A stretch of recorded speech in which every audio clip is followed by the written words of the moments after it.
Wewe bana Congo bana Kinshasa babito s'abonner na chaîne YouTube moko ekangi mukolo AJ10 TV officiel. AJ10 TV officiel. Bon s'abonner massivement. Véritable chaîne. Ozo pesa makambo mikolo. Olingo mona ba bébé ne ba vivaka. Olingo mona ba mère ndenge ba vivaka. Vie sociale. Kolandela ngo makambo etali makambo théâtre. Pourquoi pas ba théâtre tout bon là awana AJ10 TV officiel. Y a pas à dire. Nous la continue mosquée to la to bengane ndengeni. Merci.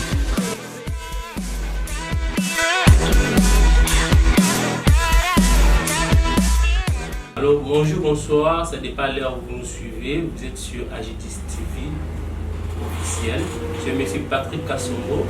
Nous vous recevons aujourd'hui ici au siège de décision finale.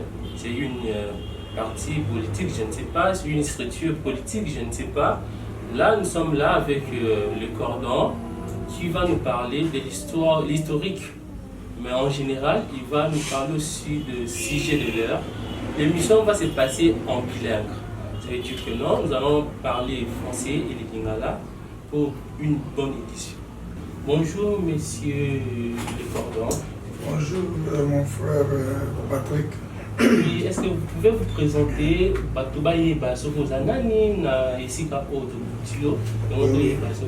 Merci beaucoup, mon frère Patrick. Moi, c'est Congolo Venance, coordonnateur national de la décision finale, une association au sein de la Ligue des jeunes de l'UDPS. Oui, monsieur Congolo, est-ce que pour qui peut la décision finale eza nini? Moi historique, moi batu balinga yeba ba découvrir décision finale na monde entier, ba yeba sur les amis na katia historique na mo récréamment mon nini et ça l'objectif nini par rapport à en fait décision finale. Bon, c'est la énième fois où tu dois expliquer ce que c'est la décision finale. Mais on ne se fatigue pas et encore faire une explication et surtout ce que c'est la décision finale. Décision finale, c'est une association au sein de la Ligue des jeunes de l'UDPS créée le 22 juillet 2017 par votre humble serviteur Oazolo Belebuno, Aminitoyo Congolo Venance. C'est ça qui est en gros, na but et à soutenir le chef de l'État et à l'époque, pendant qu'on soutenir le tout jeune secrétaire général nommé par Étienne Tshisekedi d'heureuse mémoire. Tout ça qui association Talakaka, tout ça qui tout jeune et puis jeune. La responsabilité au PC qui est un peu dur. C'est pourquoi nous nous sommes dit il faut tout ça là, tout soutenir pour la partie Moussa les Alaki Makas au PC qui est mission les Alaki Makas Mibale réunification et à partir la conquête du pouvoir. Tout jeune qu'il était, en tout cas, à Kogai Kolonga Moye Mokote, Azaki na groupe à partout. Il y a une décision, mais ça veut dire que il y a une décision finale. Parce qu'après décision, Jean-Marc Kabound, na équipe na Mobimba, au réunifier parti et puis pour la conquête à pouvoir. Et ça veut dire décision à Souka et à président fait Etienne Tshisekedi ou Amoulumba de heureuse mémoire. Après Bango, il y a eu cette décision, contrairement à Oezo Lobama, et Bicycle Belé. Contre la décision finale. Bon, merci pour l'explication au PCBISO, au PCB téléspectateur. Nangina Eba, décision finale. L'élo, au salaire qui a un soutien à monsieur l'honorable Jean-Marc Kabound. L'élo a président, vice-président de l'Assemblée nationale. L'élo a déjà élu, a député. Est-ce que nous vraiment ambition na bino sikoyo ezanini objectif na bino sikoyo déjà aza déjà élu aza déjà député aza déjà honorable comme déjà on me mieti na présidence et ya parti à monene ya mboka na biso UDPS. Bon, tongi to yeba eloko nini botika nango ya kosala ko bosai nante po batunyo somo d'entier bayeba vraiment eza nini o bino boza na osiko. Merci beaucoup ndeko Patrick. Na oyo biso to yebi ezalaki ke to boki jamais ko dissocier Jean-Marc Kabund et Félix. Baza mutu moko. Mission au bapesa ki président Jean-Marc Kabund ezalaki ya que a réunifier parti et quand même parti na pouvoir. Jean-Marc a réunifié parti. Na elo ezalaki na parti elo si là ce koyo a même parti na pouvoir. Na minute décision finale mission ezamena ya ko conserver pouvoir wana le plus longtemps que possible. Donc ndenge tozawa nous sommes au four et au moulin ya ko battre la ligue na biso o to bondeli autant d'années au sein de notre cher et bon parti Union pour la démocratie et le progrès social. Na yango tokolembate tokolembisa maboko te toza kati ya bitumba pour to conserver pouvoir oyo ata ti na koyo ya kozonga ya kolo Yesu elobi le général Jean-Marc Kabund à Kabund, les gardiens du temple. Ouais, nayango tongi to yeba vraiment. Est-ce que batu bayoki vraiment balandi bino vraiment balandi vraiment relation ni neza entre décision finale na UDPS. Poto yoki belé. Balobi que notre décision finale eza parti politique il y a Jean-Marc Kabund, honorable Jean-Marc Kabund à Kabund. Balobi décision finale est en plein pour les cas qui n'ont évité décision monde entier lobby là-bas tu bel internet tu vas au lobby la décision finale on disait ce qui est le moment oui il y a Jean-Marc en privé ce qui n'est nini donc il y a une relation entre décision finale na UDPS parti UDPS. En tout cas merci beaucoup pour la mutuna wana.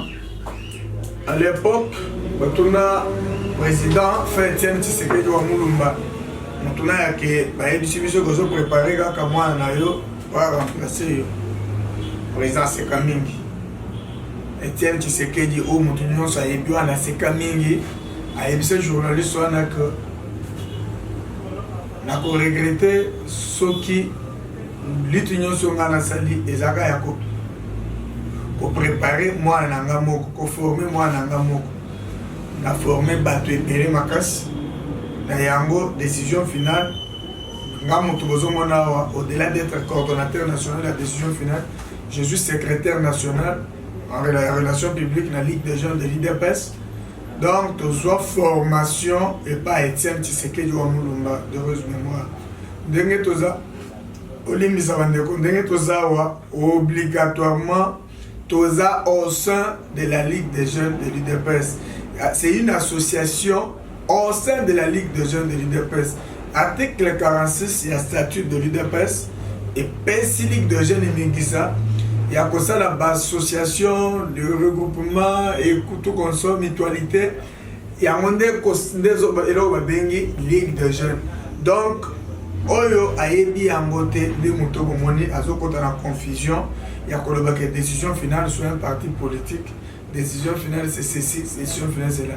Mais d'une manière légale, décision finale, c'est une association au sein de la Ligue de jeunes de l'IDPS. Tous les IDPS, ceux qui ont adhéré à la décision finale, automatiquement, aux membres de l'IDPS. Oui. Décision finale, les organes UDPS. Décision finale ou bien décision finale, les structure manquant à UDPS. Dans le lobby, décision finale, les structure informelle et UDPS. C'est une association au sein de la Ligue de jeunes de l'UDPS. Nous sommes comme les évangélistes. Nayango, UDPS est une grande famille où est regroupé Bissonyonso. Parce que ceux qui vont aller bien à UDPS, nous avons tant d'associations. Tout ça, pour ne pas faire la publicité, il y a une association, c'est que décision finale, ils ont au sein de l'UDPS comme une association, comme tout autre, au moment de la nouvelle génération, force du progrès, force défensive, banini, mais décision finale, les gens, il y a une association pour si on m'a créé les bimiwana, c'est par rapport à Moussalo, tout ça sur le terrain, bah sentir que tu as implanté décision finale partout. Dans le Congo Mobimba, voire même aux États-Unis, Texas, on a salué déjà, bah au Bazakuna, dans autres pays, ça va. Donc, bah membre de la décision finale dans le monde, je vous salue vraiment en passant. Nayangonde, bah tout qui peleke soit c'est un parti politique. Ce n'est pas un parti politique, c'est une association au sein de la Ligue des jeunes de l'UDPS. Oui, monsieur, na TCP, il n'a pas réponse. Je pense que non, on va payer parce que c'est déjà la réponse. On a que non. Une décision finale, ils ont structure na kati ya UDPS. Ils ont moi na outil bon petit-fils, je peux dire. Il y a UDPS. Ils ont parti politique. Ils ont structure il y a UDPS. Et je pense que avec le temps, pour éviter ceux qui écoutent en vol. Ndenge to moni ba tunya so ba yebi na mboka na biso ba parti ebele ma ba série mo boy ba bébé ba nini wana e bima mo mingi pona ko soutenir pona ko entretenir moi ba pouvoir na bango. Mais est-ce que avec le temps ils ont parti en gestation et comme a bouffe décision finale comme une parti politique ndenge to moni makamunyo so ndenge sala moni na mboka na biso. En tout cas, les journalistes et l'autre disent qu'un jour, nous avons fait notre position de la décision finale. Les lots, les moments opportuns, trouver dans ma solaire que décision finale de cause à la partie, de cause à la ligne. Nayango, Mkolokoya, Toko Solo là, Toyeba, ou décision finale de cause à la. Mais les lots, décision finale, et ça, association au sein de la Ligue de jeunes de l'IDPS. Il y a un autre qui va adhérer à l'association là-bas. Bon, Cordon, peut-être que tu as le lobby. Dans l'association, il y a le président Bazali. Est-ce qu'on a, quand il y a une décision finale, président Nani, pour y accords, président Nani. Bon, selon nomenclature, il fallait que tu sois président. Mais Toboyi, appellation à président, tu es coordonnateur national. C'est celui qui coordonne tout. Coordonnateur, Zangaï, je suis secondé à vice Mebale, dont premier vice-coordonnateur, Joseph, et deuxième, Mbenga Godefroy. Nayango, Nde, dans le comité mobile, il y a 63 personnes. Tout simbi décision finale sur le plan national et international. Tout ça on a des mois. Nayango, tu es au niveau ya ba commune, tu es ba président communaux. Ba président communaux, tu es na ba province, tu es ba président provinciaux, na ba territoire, ba président territoriaux. Tout donc tu es des mois na tu s'étendre, tu na ba village. Yango nous président provincial, nous sommes travailler dur pour nous pour le moment. Donc, et les à l'interne et à l'externe, c'est un parti politique, c'est par rapport à Moussala au Bososala. Je vous félicite vraiment. Cordon, tu as évité, une décision finale, les structures m'ont bougé, dans le cas il y a eu de pèse. Est-ce que dans mon lieu, dans un siège, vous avez un siège à mon cadre encore présentable? Est-ce que la partie mieux sur eu de pèse, n'est pas un cadre?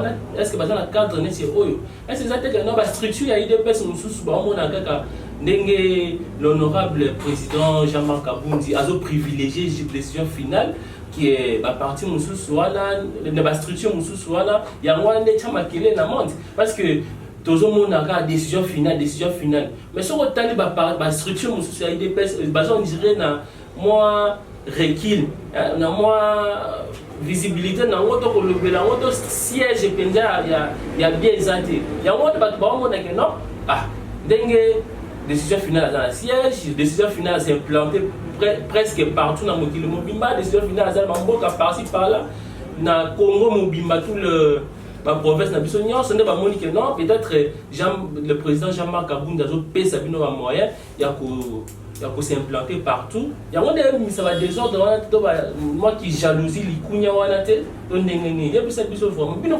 les enfants chouchou, il y a le président Jean-Marc Kaboundja, le président intérimaire. Bon, mon tonnerre qui est au Macas, c'est une Patrick.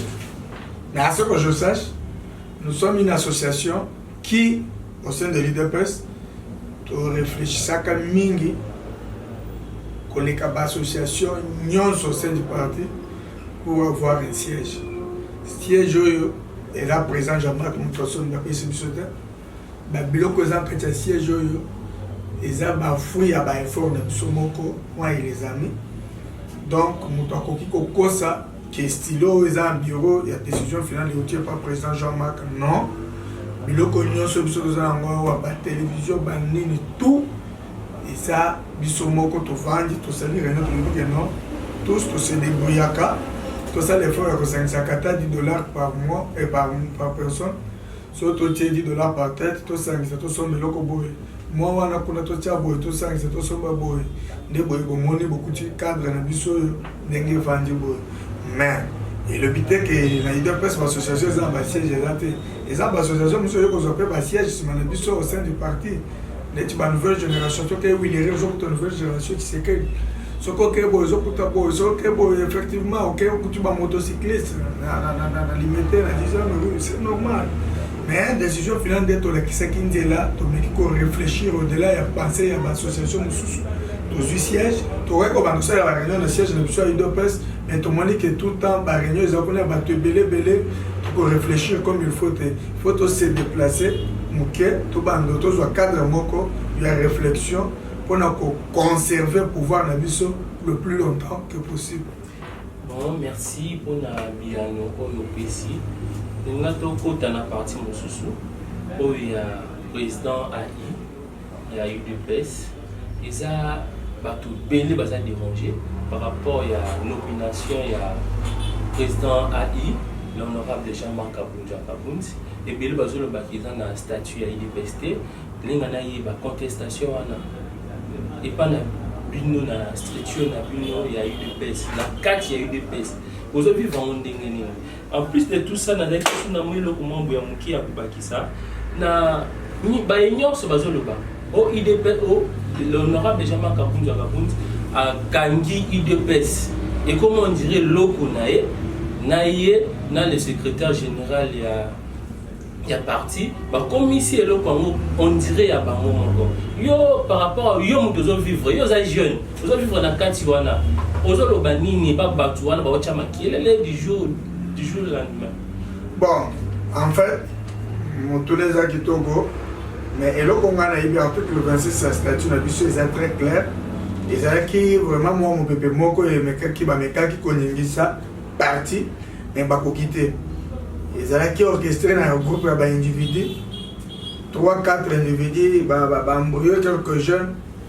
Là où tout le monde m'a mis ça la boîte, mais Kabal na bango et rataki parce que il y a mon chef de l'État, c'est ça qui n'a problème on a bénissé qui bat tout à l'heure à Lingi, ou la ligne de conduite à partir de à quel ça la partie na yango.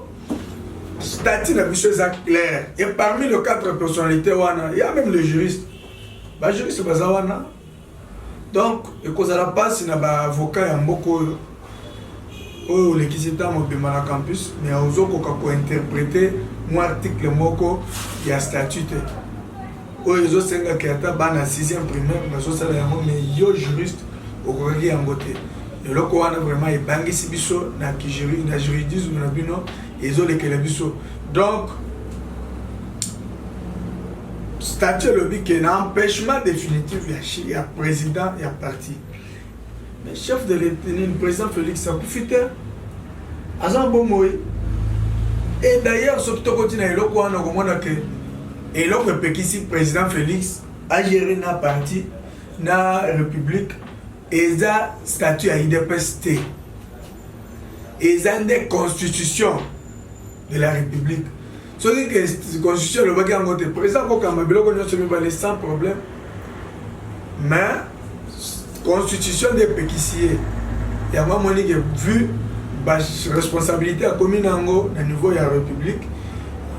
Il est bon à gérer, à céder par le pouvoir et pas Motumoko intérimaire. Et par après, il y a la responsabilité de gérer la République démocratique du Congo.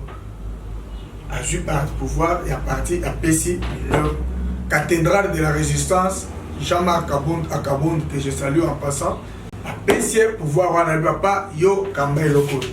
Président Tikali Agi, pour faire ça, à Bandio, ça y est, que au conseil, nyonso ngana kokai kosala comme président de presse. Pouvoir nyonso pour pesa kingai na congrès, yo moko ko travailler na.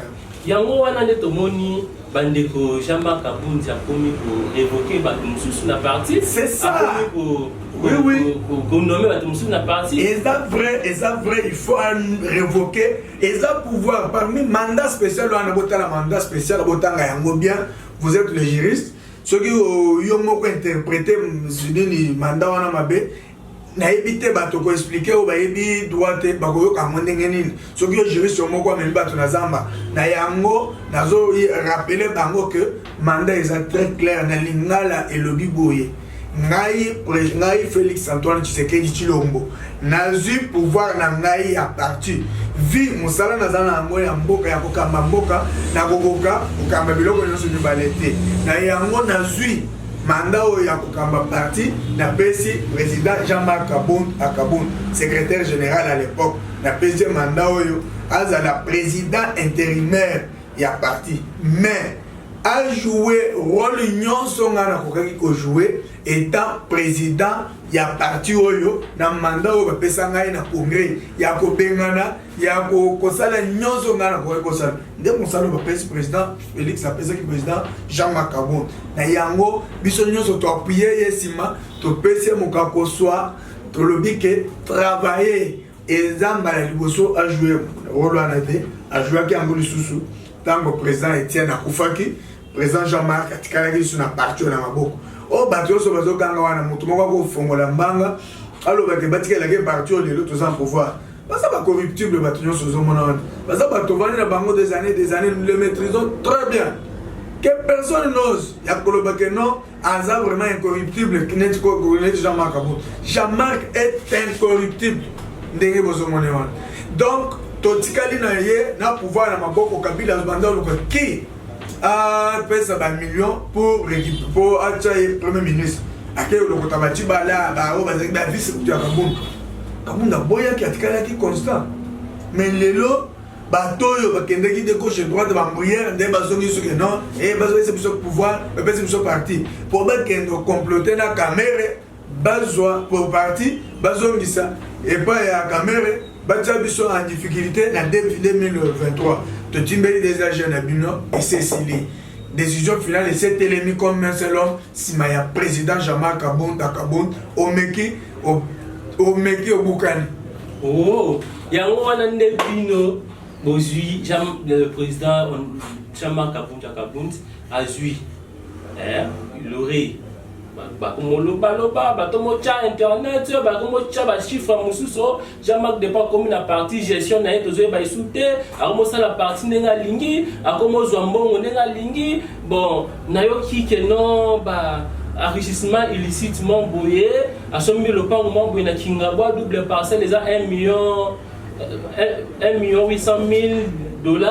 Na habité est-ce que vraiment Mozu parti et beaucoup de président. Nous comme ça la nyonso ka au pied ka mbala moko to ndenge ni poto e baike non le président Jean-Marc Akabound azaki mutu ya sembo oyo benda le fait Etienne Tshisekedi paix à son âme malgré nyonso bato nyonso bazalaki baseri wana o banda ucha bambutu mais apesi penza une partie secrétaire général les agelo qui était baseri wana élection nous nyonso boyebi mokimbu bayebi ndenge asalaki que non a résister na ba tentative nyonso o ezalaki baseri wana mais baseri wana zalaka normal mais lelo pour président de la partie mbala moko na ba en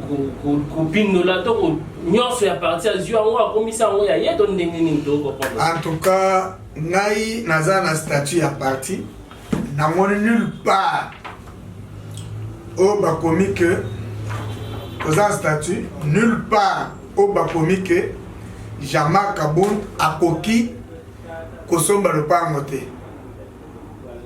Je pense au parce que dans la Bible était bakole kisangope Bible bato batanga Bible ba pasteur minene amboko bala ki sesikani na Bible esika bakomi que Jean-Marc Kabound a coquille kosomba le pangote. Balukata constitution, la constitution nulle part bakomi na constitution que Jean-Marc Kabound a kosomba le pangote.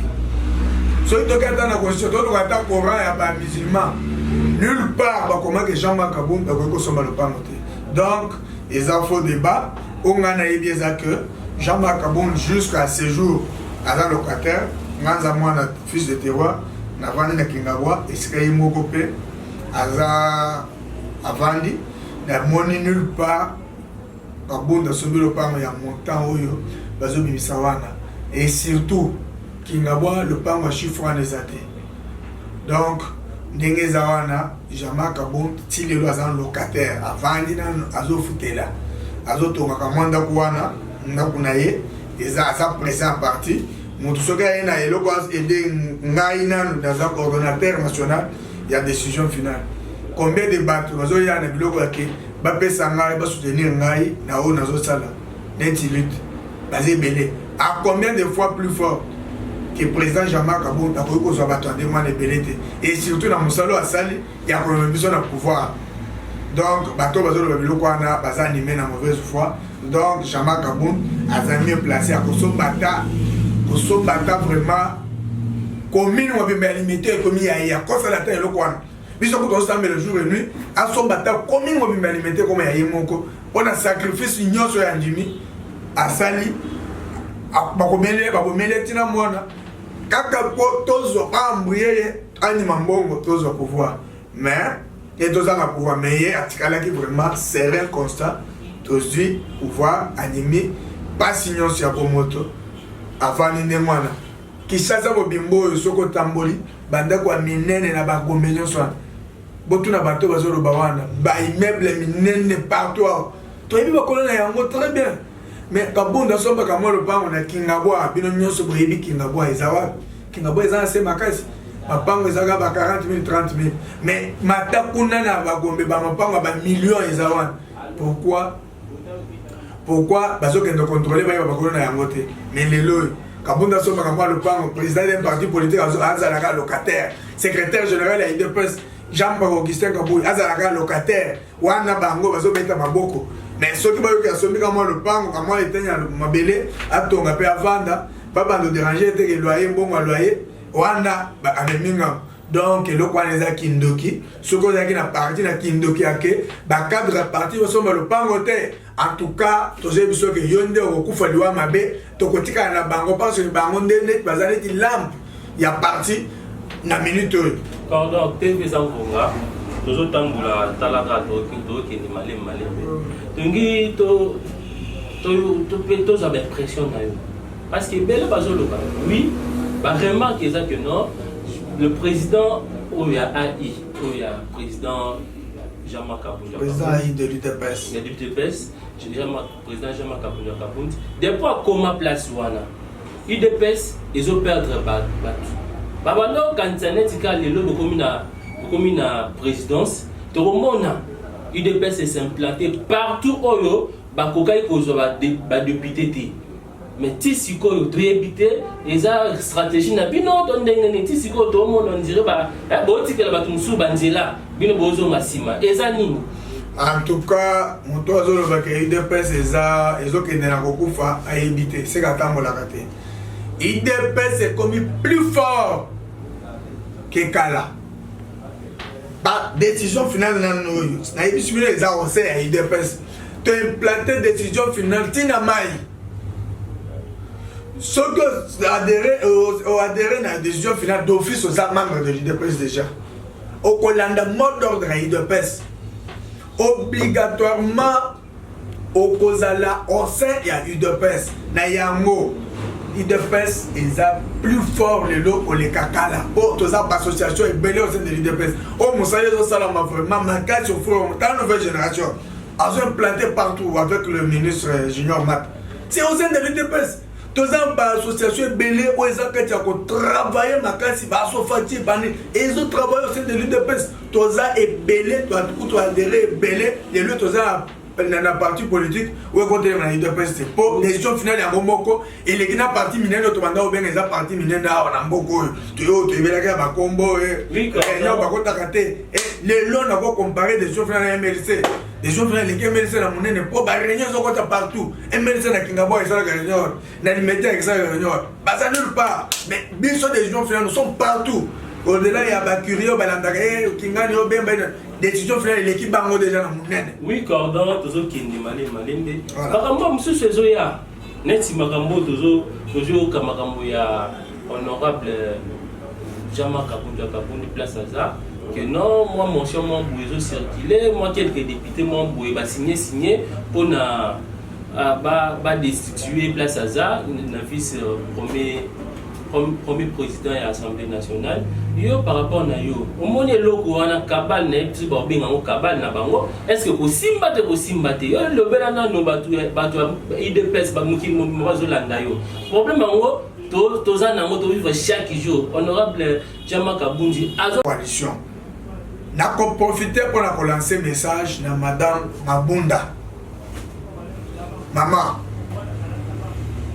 yeba que coalition ezayo moto osalisi yangote ezayo moto sengi yangote toza majorité présidentielle bino boza majorité parlementaire parlement le loto le but ko dissoudre ngo esili ozonginda kuna boko mapata okitana mitu na bisote to ko bimali su libanda to bengani bino to kangi place on to vandeli bino na parler du peuple IDPS to bundi pour la instaurer état de droit na démocratie na boko mais les loyo bozo sala à tout prix pour embrouiller le chef de l'État à travers Motoyo à Vandeli coalition na kati ya bureau oyozo kambawa au kanisi que mozo kamba bureau na oza majorité présidentielle au komi yango par cooptation to copter yo hein to copter yo ndengo zawan soto lobi ke to boma eloko wana c'est fini ozo nginda ko geva so ba bando ke nozala ba kanya kingaka to kolanda bino tina kingaka to kimisi bino c'est pour te dire que Jean-Marc Kabunda za importe qui te place et si quand on les a moko stratégique à battre limiter ba bateau bien place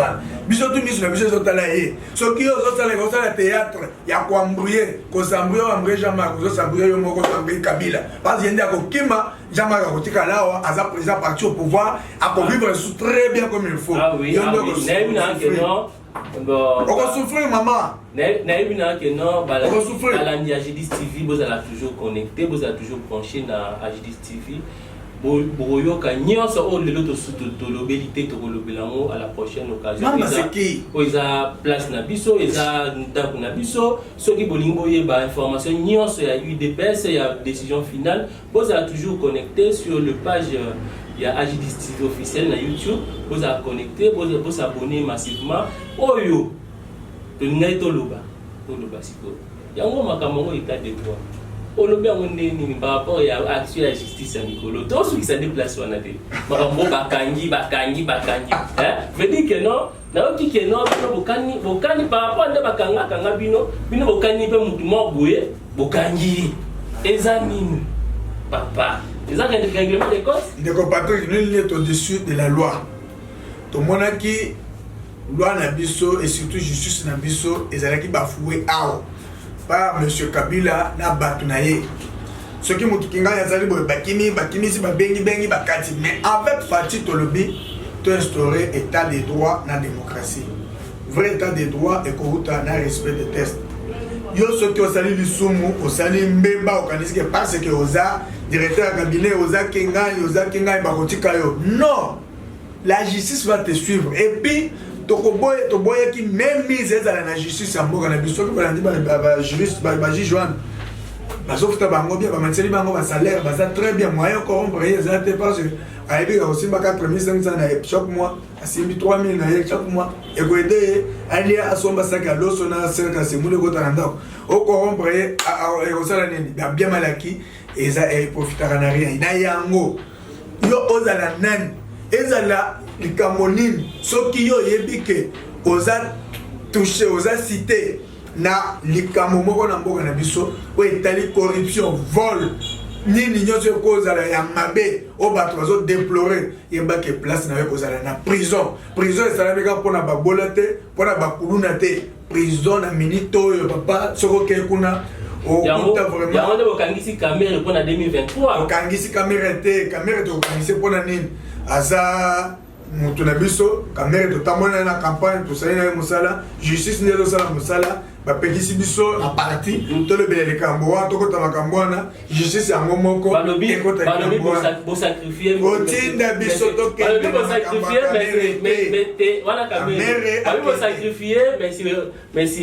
Pascal Mukuna tokosakrifie mpona nini tolobaki lutte ya Pasteur Mukuna ezalaki lutte moko ya malamu mais tokodeplore façon juge wana amemaki likambo mbangu tozoboya te c'est la justice totike la justice akata likambo wana osi oyoki te basi basanctionne ye nano basanctionne ye te aza libre aza na mandat d'arrêt provisoire na prison ya Makala toyebi ke un bon jour okomona moko na retrouver liberté na ye à condition azonga mais soki liti na ye eza liti moko noble biso nyonso tokolanga yango Kabila si ayebi ke makambo moko nazo reprocher ye ezo aza raison obligatoirement mon frère okokota pe prison okokende pe prison soki aza sénateur avina na ndenge oza protégé na baloi ebele na kati ya mboka etu konso à l'époque ya parlement ya bao azaki ya baobe minako banani mon frère justice internationale ezali c'est pays koyamba yo okosouffrir ça on te dit makambo ya Henri Magie bokangi Henri Magie aza omedi bangi toyebi ete ido peste tokipaka bato neti Henri Magie wana te eza clique moko bangi moko ya babado bazokutana bamedi babangi na bango basali n'importe quoi contre le peuple congolais tokolanda ta biloko alobaki wana te parce que aza motu moko motu ebeba omeli bangi ozomela miso Henri Magie omoni esika ememi yo tozozela oyo baza nsima na yo tomona bango parce que ido peste nous sommes prêts d'enfronter qui que ce soit et surtout dans le moment où autre état des droits monde entier côté de biso toza signature il faut voyer que vous se tromper vigilance que Kabila ndi aza signature eza mboko ya Fachi président Félix nazo peso mbote moment yango yo boulot bakanga importe qui aïra otia ba jambe na musala na yo na koko banyimi décision finale to nyimi yango boulot bondande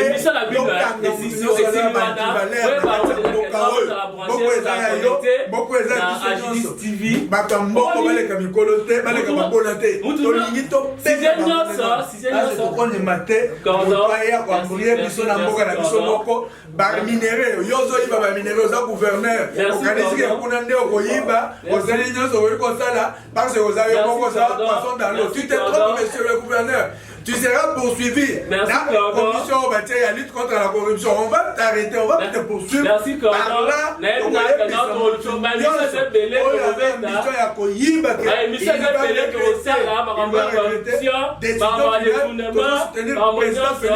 soutenir le secrétaire général Augustin Kabouya et le président Aïe Jean-Marc Kaboun. Que personne ne vous trompe. Merci.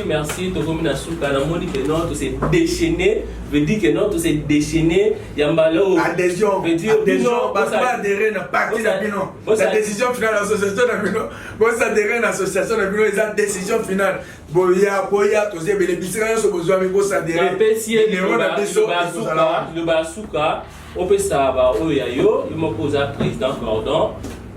Au pays ça va au yayo modé au balanti au balingi bas adhérer na décision finale ba ya wapi ba se contacter ndenge nini ba mona yo est-ce que vraiment accessible ngoto lo baka ilo comment ba muke pour tout clôturer l'élection. Oui nazo pesa premièrement honorable Echa à Texas en tout cas na pession mbote na pesi honorable président Patrick na Los Angeles aussi peut bambote aussi ma décision finale pour travailler pour la décision finale bien après je suis totalement ba John toke na ba province presque nyonso ba Jean Sadi qui na Kivu Sud Kivu Nord Kivu kuna tozo pese bino sur la décision finale bambote bo travailler dur na terrain ba Congo président Platini Matadi kuna na ngoni maître Moussa en tout cas bo travailler tozo tala de Kasai to moni bang bino nyonso kuna vraiment Katanga ND ba président Emmanuel et président Freddy bo travailler to a on a kisasa ba président communaux nyonso ils allaient ba province. En tout cas, tous les peuple congolais vont s'adhérer massivement à la décision finale. Tu as vu que les gens qui ont 2022 presque la souka et cause à la film. Merci. Balandi Sango. Tu comme na souka émission na biso, Agidis TV officiel, na Pessimbo na Yeme président na biso.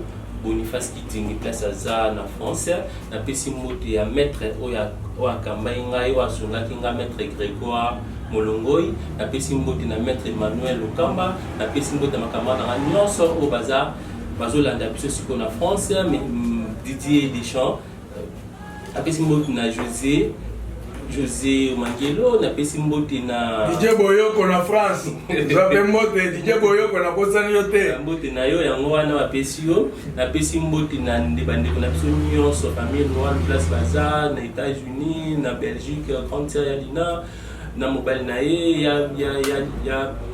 ya papi na États-Unis ya bango nyonso vous épelé famille munene Delphin ikuta aux États-Unis Las Vegas tout na pesi bambote ezolanda yo beaucoup dans des stations finales vous allez brancher na chaîne ou ya YouTube beaucoup monde na événement tout ya événement tout ya décision finale action na bango presque nyonso vous landa na chaîne na biso YouTube Agidis TV officiel bo to pesi mbote na réalisateur Zuma place à ça dans la suite l'image ya kitoko réalisateur Zuma mbongo azana azo sala makambo nene ngazo sala azo sala musala makasi faut ko soutenir bango na moi talaka tout sala besoin de information moko fraîche ya yemi parce que chaque jour nous sommes avec le président Jean-Marc bo sala bo awande base yango veut dire base à IDPS musu c'est awa